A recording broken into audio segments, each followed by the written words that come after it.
Forget all the troubles and blues. Dive into the blue. Oh yes, talk to the fish. Welcome back to Talk to the Fish, where we help divers float their way to success. I'm your host, Jack. And yes, I dare to wear stripes. My mum says they make me look slimmer. Today's show is all about making you better divers. Because let's face it, we all started as beginners before becoming ocean masters. Now I'm thrilled to welcome today's guest, the master of disguise himself, Regis. He's a dive instructor who's seen it all, and probably at the same time with those eyes of his. Come on in, Regis. Thanks, Jack. Great to be here, even if it means enduring your jokes to make a splash. At least it's only for 5 minutes. Speaking of making a splash, we've got a message from our viewer, Do Lobster Roll, asking how to drink properly when diving. Well, that's a first. Usually they ask how not to drink the ocean. Regis, care to enlighten our thirsty friend? This is an underappreciated topic, and it's a pleasure to speak about it today. I think, Regis, some divers out there still think their only water concern is what's around them. Well, proper hydration is actually critical for every aspect of diving. First, let's talk about blood flow. Your blood needs to move efficiently through your body, carrying oxygen to your muscles. Ah yes, just like my morning commute through the reef. When there's too much traffic, nothing moves. And speaking of traffic, if your blood gets too thick from dehydration, it's like trying to swim through molasses. Sweet.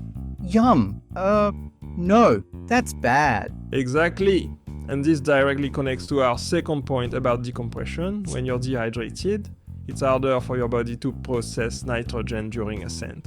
Have you tried to dissolve sugar in thick honey? Well, all this sugar talk makes me crave a decadent slice of chocolate fudge cake. I tell you, Jack, good luck getting that nitrogen out without enough water. You're right. And what about our brain power underwater? Dehydration can seriously impact your cognitive function.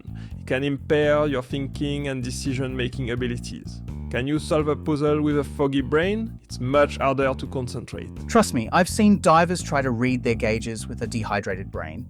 They look more confused than a fish at a bicycle convention. And let's not forget about those muscles. Right. Dehydrated muscles can cramp up and become weak, which is particularly dangerous underwater. Picture running a marathon with stiff, dry muscles. You'll be clanking out by mile 1. Yeah, turning that run into a medieval joust. Now, what's this about our ears? Because we all know equalizing can be a real pain in the, ear. Hydration keeps your ear tissues healthy and flexible, making equalization much easier. In the other hand, with dehydration, these tissues are drier and stickier. So your ears work more like a well-oiled door hinge rather than a rusty gate. Sounds like staying hydrated is the real silver lining of diving, wouldn't you say? I would say. And you know, when we talk about hydration strategy, the type of liquid you choose really matters. Let's break it down for quick versus sustained hydration. First-time divers often think all drinks are created equal. Boy, are they in for a surprise. So, what's the deal with good old plain water? After an intense dive, for quick replenishment, plain water works best. You want about a cup every 15 minutes for optimal absorption.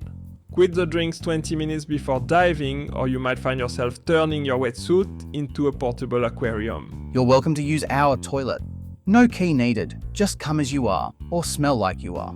Don't forget, folks, water drink is like a quick shower, refreshing and fast-acting. Before a long dive, when you can't drink for a while, enriched drinks with their electrolytes, fats and proteins become more valuable. It's a complete meal with built-in hydration, but these ones take longer to process. A hearty meal. It's what I like.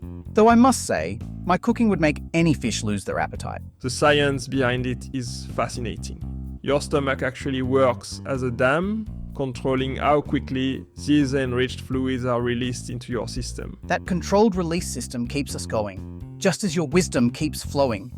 What about emergency situations? In that case, water is an immediate priority. Think of it as helping a wilting plant.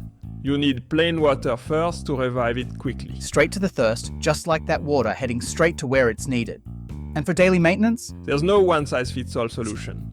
While 8 to 10 glasses per day is a good starting point, you need to adjust based on your activity level and environment.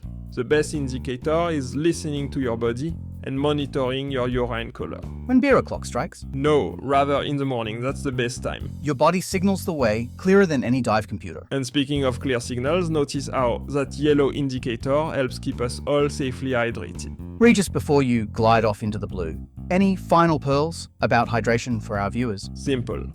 Water when you need it fast, enriched drinks when you need it long. Match your drink to your dive. And that's our show for today. And I must say, my throat's feeling a bit dry after all this hydration talk. Ironic, isn't it? Next week, we'll be tackling the sizzling mystery. Do fish need sunscreen? And yes, I'll be testing some waterproof SPF 50 myself because someone needs to take one for the team. Until then, keep your gills wet and your fins moving. And remember, stay hydrated.